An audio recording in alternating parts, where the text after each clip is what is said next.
بسم اللہ الرحمن الرحیم۔ ناظرین، جیسے سب کو علم ہے کہ کل جو اتنا بڑا قومی سانحہ ہوا،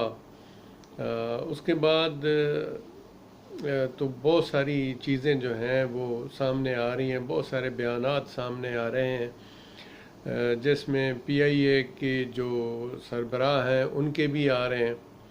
اور اس کے علاوہ جو باقی لوگ ہیں ان کے بھی مختلف لوگوں کے مختلف ویوز جو ہیں وہ سامنے آ رہے ہیں۔ تو میں کچھ چیزیں ایڈ کرنا چاہتا ہوں۔ پہلے نمبر پر تو یہ ایک وقت ایسا تھا کہ ایک دن دو دن کے بعد عید الفطر کا موقع ہے، لیکن چونکہ اس قومی سانحے کو دیکھتے ہوئے اب عید الفطر کی وہ خوشیاں جو ہیں وہ تو ہم انجوائے نہیں کر سکتے، کیونکہ یہ سب لوگوں کے جو اس دنیا سے چلے گئے ہیں ان کی فیملیوں کے ساتھ اظہار افسوس جو ہے نا وہ کرنا ضروری ہے، اور قومی سانحے پر اس چیز کا دکھ ہر شخص کو اپنے اندر محسوس کرنا بہت ضروری ہے۔ مختلف لوگوں کے ویوز میں دیکھ رہا تھا، سن بھی رہا تھا۔ ہمارے اقرار الحسن صاحب کی بڑی جوشیلی تقریر تھی، وہ بھی میں نے سنی۔ بات درست ہے ان کی بھی کافی حد تک، جو وہ کہہ رہے ہیں کہ آج تک ہوا جو ہے وہ ایسے ہی ہے، جتنی بھی تحقیقات ہوئی ہیں آج تک وہ سامنے نہیں آ سکیں۔ اسی طرح اگر دیکھا جائے تو اس پی ٹی آئی کی حکومت آنے کے بعد جو ایک ٹرین کا بڑا واقعہ ہوا، شیخ رشید صاحب جس کے وزیر ہیں اور بڑے ایکٹیو قسم کے اور بڑے سینئر قسم کے وزیر ہیں ماشاءاللہ، لیکن باتیں تو انہوں نے بہت زیادہ کی تھیں، لیکن افسوس سے کہنا پڑتا ہے کہ باتیں تو وہ بہت کر گئے، لیکن ابھی تک کوئی ایسی کلیئر رپورٹ جو ہے وہ ٹرین کے حادثے کی سامنے نہیں آئی ہے۔ اس کے علاوہ تو خیر آج تک جتنا بھی عرصہ گزرا، خاص کر آپ بھٹو صاحب کے دور سے لے لیں، اس وقت سے لے کر آج تک کا جو سلسلہ چلا آ رہا تھا، پچھلی جتنی حکومتیں آئی ہیں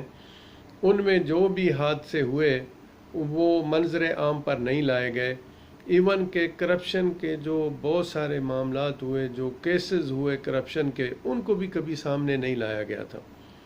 پی ٹی آئی کی حکومت کو اور خاص کر وزیر اعظم صاحب کو، خان صاحب کو، یہ ایک کریڈٹ جاتا ہے اس چیز کا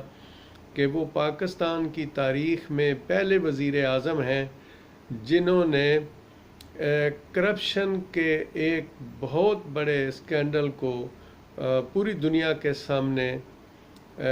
رپورٹ کر دیا، پوری دنیا کے سامنے پرنٹ کر کے اس چیز کو ثابت کر دیا کہ جس چیز کی وہ آواز لگا رہے تھے، جس چیز کا وہ نعرہ مار رہے تھے تبدیلی کا، وہ ایک تبدیلی جو ہے نا وہ سامنے نظر آئی۔ لیکن اتفاق سے پتہ نہیں خان صاحب کا خیال شیخ صاحب کی طرف گیا نہیں ہے، اور چلیں اسی وساطت سے آج ہم خان صاحب سے یہ بھی ریکویسٹ کرتے ہیں اور شیخ رشید صاحب سے بھی کہتے ہیں کہ آپ ایک سینئر وزیر ہیں اور سینئر پولیٹیشین ہیں، اس لیے آپ اتنے مہینے گزر گئے ہیں اس ایکسیڈنٹ کو، اس کی جو رپورٹ ہے اس کو منظر عام پر لائیں۔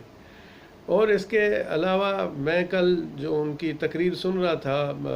اپنا جو سی او ہیں ارشد ملک صاحب، تو وہ بالکل ٹھیک کہہ رہے تھے کہ وہ اور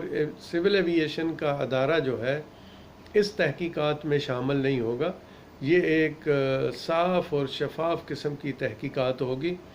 اور جس طرح یہ شوگر اور دوسرے جو میگا کرپشن کے کیسز تھے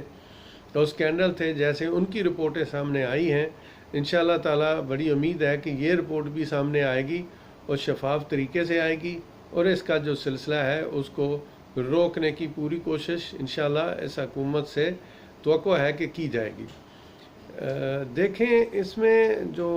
سب سے بڑا مسئلہ ہے، حادثات جو ہے وہ تو خیر نہیں روکے جا سکتے۔ اقرار الحسن صاحب وہ ریان ایئر لائن کی بات کر رہے تھے، دوسری کی کر رہے تھے، تو دیکھیں یہ جو سرین اور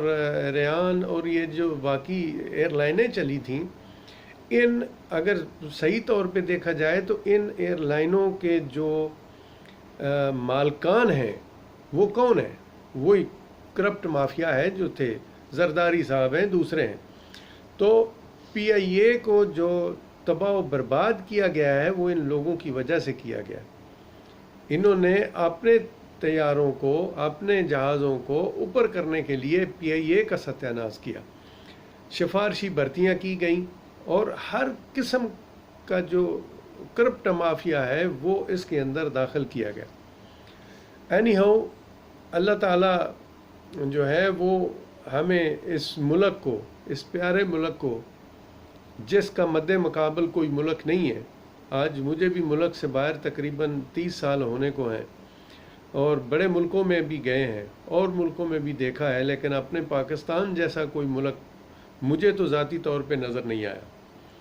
تو یہ چیزیں جو ہیں یہ دیکھنے والی ہیں، اس کو سنبھالنا ضروری ہے، اور خان صاحب سے امید کرتے ہیں انشاءاللہ تعالی کہ یہ ایک، میری نظر میں یہ ایک آخری روشنی ہے کہ جو پاکستان کو قائد اعظم محمد علی جناح رحمۃ اللہ علیہ کا پاکستان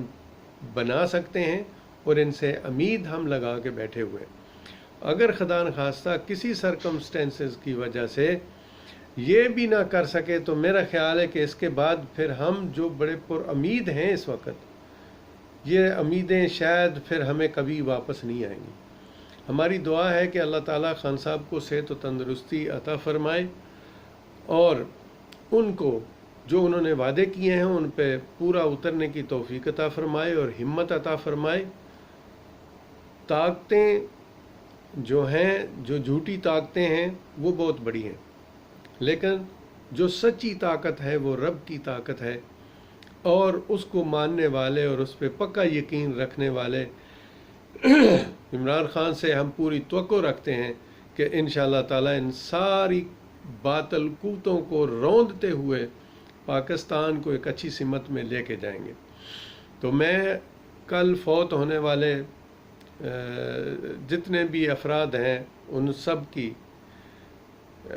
مغفرت کی دعا کرتا ہوں، کل بھی کی تھی، اور ان کے اہل خانہ کو صبر کی تلقین کرتا ہوں، اللہ سے دعا کرتا ہوں کہ اللہ سبحانہ تعالیٰ ان سب کو صبر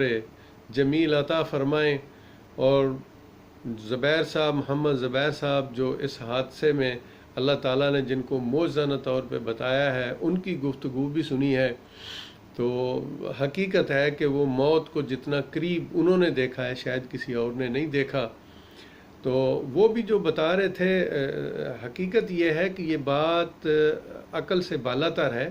تحقیقات کے بعد ہی کچھ کہا جا سکتا ہے۔ ایک طیارہ جو بالکل ٹھیک تھا، اور جو کیپٹن کی گفتگو بھی آخری گفتگو سنی جا رہی تھی، اس میں وہ پینک نہیں تھے، لیکن سمجھ نہیں آ رہی کہ یہ سب کیا ہوا ہے۔ وہ اتنے کانفیڈنٹ تھے، اور پھر یہ سب کیسے ہوا کہ دونوں انجن ایک دم بند ہو گئے؟ لا حول ولا قوت الا باللہ العلی العظیم۔ وقت سے پہلے کچھ کہنا کسی طرح بھی مناسب نہیں ہے۔ اپنے سارے پاکستانیوں کو کہتا ہوں کہ اس قومی سانے پر عید کی خوشیوں کو ایک طرف رکھتے ہوئے ان سب فیملیوں کے غم میں شریک ہوں جن کے پیارے لمحوں کے اندر ان کی زندگی سے دور چلے گئے۔ اللہ تعالی ہم سب کو اس سے سبق سیکھنے کی توفیق عطا فرمائے، اور حکومت کو اس چیز کی ہمت دے کہ وہ اس کی صحیح تحقیقات کر کے صحیح جو سٹوری ہے اس کو منظر عام پر لائے۔ اللہ ہم سب کا حامی و ناصر ہو۔ خدا حافظ۔